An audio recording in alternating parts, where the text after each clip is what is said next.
Salut tout le monde, j'espère que vous allez bien. Alors, c'est bientôt Halloween comme vous le savez bien. Et quand on dit Halloween, on dit aussi vidéo terrifiante. Aujourd'hui nous allons faire encore une partie de vidéos terrifiantes parce que c'est bientôt Halloween. Et que on adore Halloween, donc on va faire tout simplement des vidéos terrifiantes jusqu'à Halloween. Donc pendant 4 mois, mais même si Halloween c'est pas pendant 4 mois, mais bon, ça est, la saison du coup va durer 4. C'est parti, let's go pour la vidéo horreur.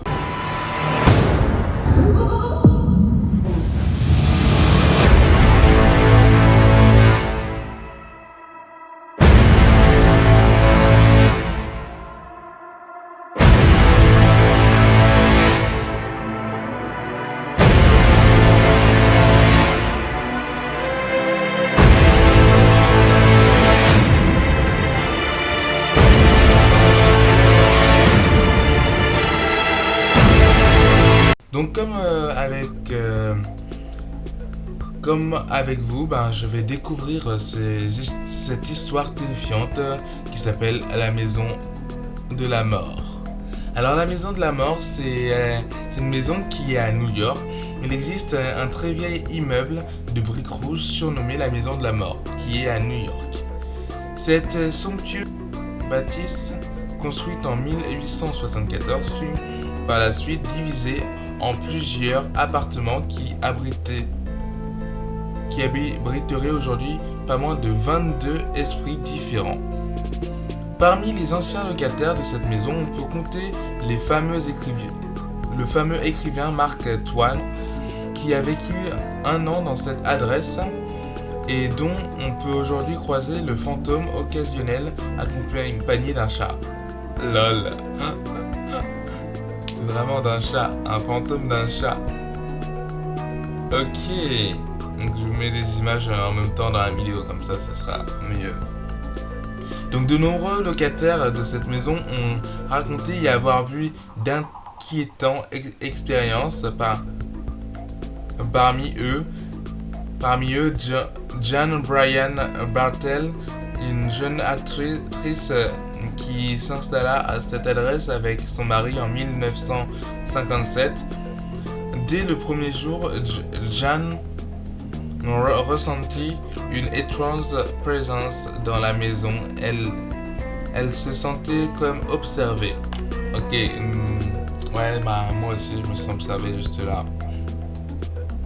Donc,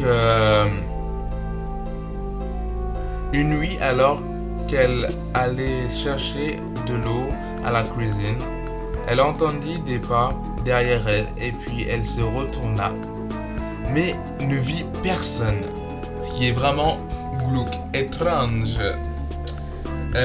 En se retournant de nouveau, elle sentit alors qu'une main lui touche le cou.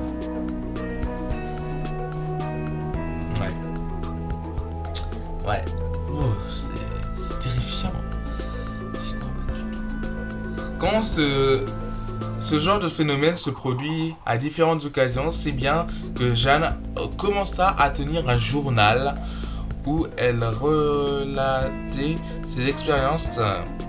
Plus tard, une odeur très désagréable provenant du sol commença à se faire sentir.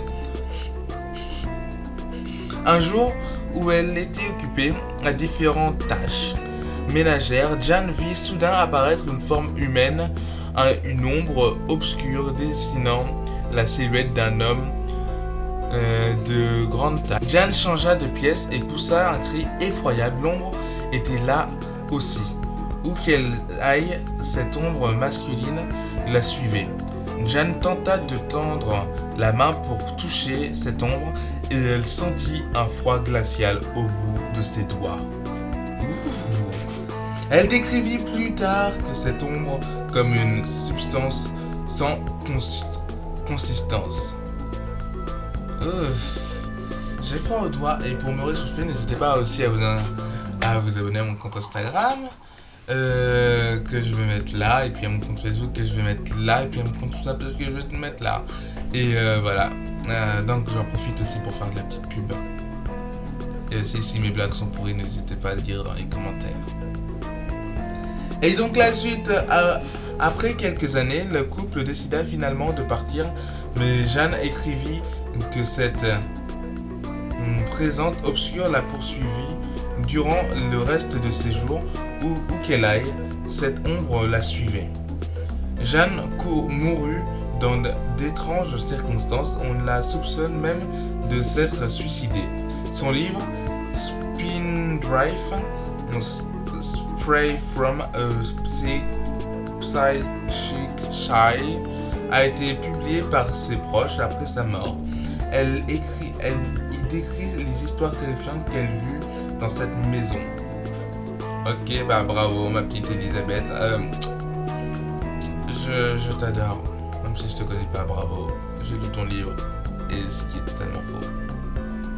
Bien plus tard, en 1987, une petite fille mourut dans cette même demeure après avoir été...